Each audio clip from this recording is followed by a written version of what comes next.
Hello friends, इस video में हम लोग जेईई मेंस 2024 डेफिनेट इंटीग्रेशन का एक क्वेश्चन सॉल्व करने वाले हैं। फ्रेंड्स, ये बहुत ही ज़्यादा पॉपुलर सा क्वेश्चन है। ऐसे क्वेश्चन आपने ट्वेल्थ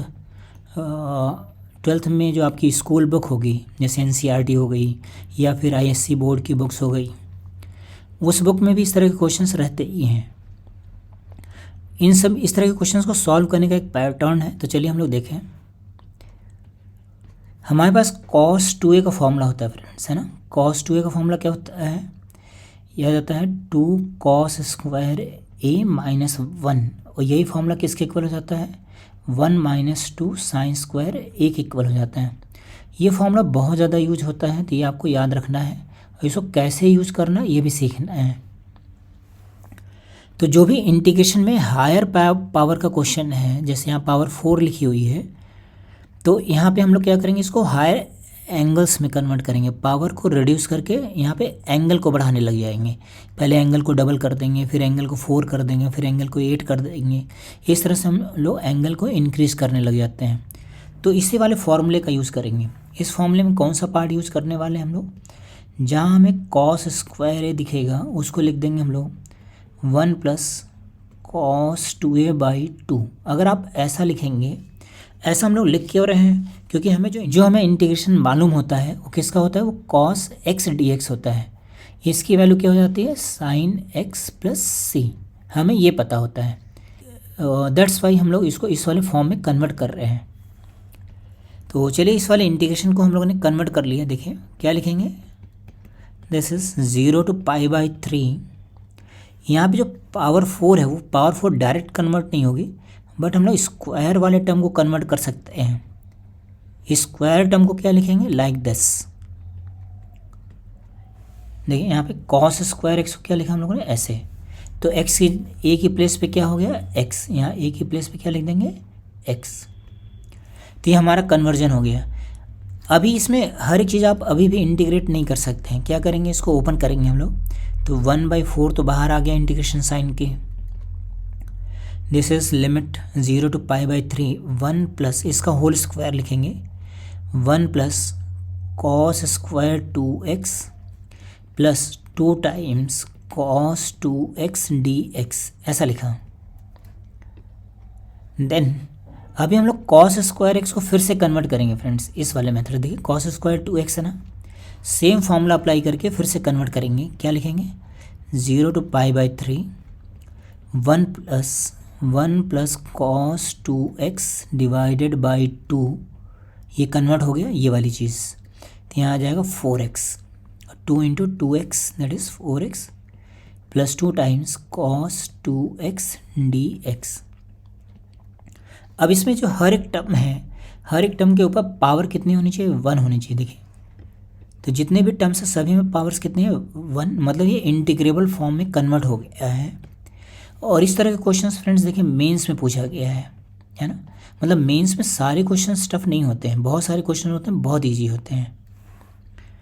तो आ जाएगा 1/4 लिमिट 0 to π/3 1 प्लस 1/2 कितना हो गया? 3/2 plus cos 4x divided by 2 plus 2 times cos 2x dx। कहीं भी ऐसा इंटीग्रेशन लिखना है तो इसमें आपको अब सब्स्टिट्यूशन लेने की ज़रूरत नहीं है। देखिए जैसे आपको कॉस एक्स का इंटीग्रेशन पता है, अगर मैं यहाँ पे लिख दूँ cos of ax plus B D X, इसका इंटीग्रेशन करना है तो कॉस का इंटीग्रेशन कितना बन जाएगा? साइन में, ठीक है ना। और जो x का कोफिशिएंट है वो कहाँ बन जाएगा? डिनोमिनेटर में। ये हो गया इसका इंटीग्रेशन। तो अगर हमारे पास अंदर वाली चीज़ ये लीनियर से रिप्लेस्ड है तो आप इस तरह से उसका आंसर डायरेक्टली लिख सकते हैं। तो हम लोगों ने यहाँ पे डायरेक्टली आंसर लिखा, तो 1/4 3/2 का इंटीग्रेशन कितना हो गया? x। ये हो गया लिमिट 0 to π/3 प्लस कॉस का इंटीग्रेशन हो गया साइन 4x, जो x का कोफिशिएंट है वो डिनोमिनेटर में आएगा, divided by 8 limit 0 to π/3। Calculation पूरा देखना बहुत ज़रूरी है फ्रेंड्स, क्योंकि इससे क्या होगा, आप एंड तक कैलकुलेशन में पहुंच पाएंगे, नहीं तो फिर कैलकुलेशन में आप फंस जाएंगे। कैलकुलेशन लास्ट तक जरूर देखा कीजिए।